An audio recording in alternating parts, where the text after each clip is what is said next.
In the new digital millennium of music, where listeners choose to stream their favorite artists and CD sales are declining, a not-so-new method of appreciating music seems to be on the rise: vinyl records.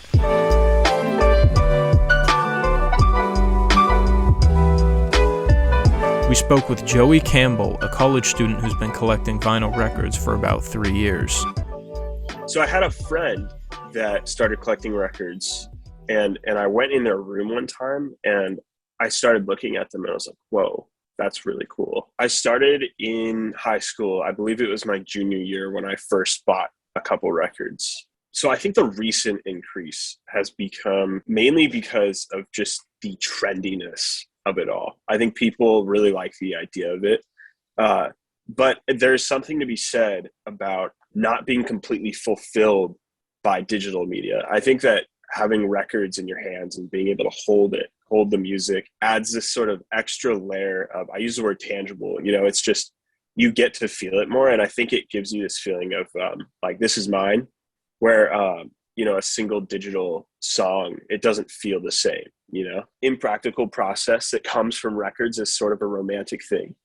You can treat it more of like a process that you can enjoy, where it's like waxing a car. Like, no one wants to sit and wax their 1967 Mustang for 3 hours, but it sure is rewarding. And so when you take your record and spend 5 minutes setting it up and playing it, I could have done that in 10 seconds on my phone, but it's sort of just part of this like beautiful process, listening to music, that it's way more intentional. We spoke with Tom, the owner of Moldy Records in San Clemente, California, to get his opinion on the vinyl craze. Records right now are extremely hard to get because the demand is so high and the pressing facilities are very limited. It's not just young people coming into it, it's a whole wide spectrum. It's kind of romantic. You've got the record in your hand, you're setting the needle on it, you have to listen to it, you can't hit skip to the next song. It doesn't sound like crap coming out of your phone.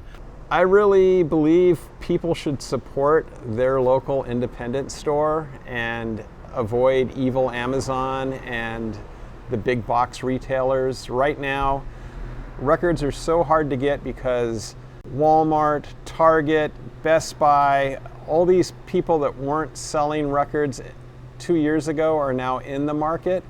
The Recording Industry Association of America stated that record sales saw a massive spike in revenue last year, despite the pandemic, beating out CD sales for the first time since 1986.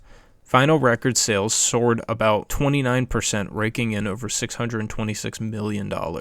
We also spoke with Biff Cooper, the owner of Power Plant Records, to get more insight into the rising sales of vinyl records. We had a dip at first because we were completely closed. There has been a uptick in purchasing, but it kind of made up for it being closed. But this year, it's sustained the growth. So definitely 2021 was better. I think what you're dealing with is obviously a digital market, but there's always going to be some type of hard market, hard copies.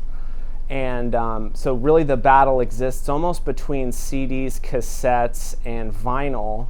But vinyl has started outperforming CDs, so it's kind of poised to take the throne in terms of hard copies. That's kind of what it's going to be. I mean, it's a piece of art in your room that you can, share, pass on to your friends and family. I think that we're kind of undergoing a rebirth in the music industry, almost like a phoenix, because it's died, and we get to see artists emerge, and we get to kind of understand where they're at. Back in the day, they used to be able to be a middle class musician, sell hard copies at your shows. Everyone needed to buy hard copies, so you had something to sell, to put food on the table. That's no longer real. You have to be more creative as an artist to make a living. That's why we do the studio and sell records and all those things. Though the landscape of the music industry has changed drastically, it's nice to see that some things remain the same. As more and more artists push vinyl records, it's safe to say that they're here to stay.